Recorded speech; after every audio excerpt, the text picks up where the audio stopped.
ప్రధాని మోడీతో సమావేశానికి ఢిల్లీ వెళుతున్న చంద్రబాబు ప్రత్యేక హోదాతోనే తిరిగి రావాలని లేకుంటే సీఎం పదవికి రాజీనామా చేయాలన్నారు సిపిఐ సీనియర్ నేత నారాయణ. హోదా అడగకుండా చంద్రబాబు ఊడిగం చేస్తుంటే తెలంగాణకు ప్రత్యేక ప్యాకేజీ అడగకుండా కేసీఆర్ మంత్రి పదవులకు బేరం చేస్తున్నారని నారాయణ ధ్వజమెత్తారు. చంద్రబాబు నాయుడు గారు రేపు 17వ తారీఖు ఢిల్లీకి వెళ్ళి ఆయన పవర్ పాయింట్స్ పెట్టి దాని ద్వారా ప్రత్యేక హోదాకు సంబంధించినటువంటి విశ్లేషణ చేయడానికి ప్రయత్నిస్తున్నాడు. అంటే చేప పిల్లకి ఈత నేర్పించబోతున్నాడు ఆయన. ప్రధానమంత్రి మోడీకి తెలియదు ఇవంతా.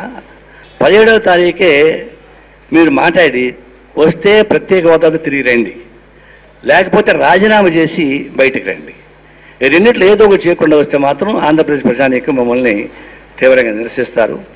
వాళ్ళేమో మెడబెట్టి బయట నెడతా ఉంటే చూరుబట్టి అలాడే రకం చంద్రబాబు నాయుడు. కేసీఆర్ కూడా అక్కడికి వెళ్ళి వినతిపత్రం ఇస్తా ఉన్నాడు తప్పితే మాకు వెనకబడిన ప్రాంతానికి ప్రత్యేక ప్యాకేజీ మాకేమి ఇస్తామని ప్రశ్న అడగలేకపోతున్నాడు. అంటే ఆయన ప్రత్యేక ప్యాకేజీ అడగకపోగా బయటకేమో బొమ్మరడించి లోపల మంత్రి పదవి కోసం బేరం ఆడుకుంటున్నాడు. ఆయనే మంత్రి పదవి కోసం బేరం ఆడుకుంటుంటే చంద్రబాబు నాయుడు ఏమో వాళ్ళకి కాళ్ళు ఎత్తి బానిస పనులు చేస్తుంటే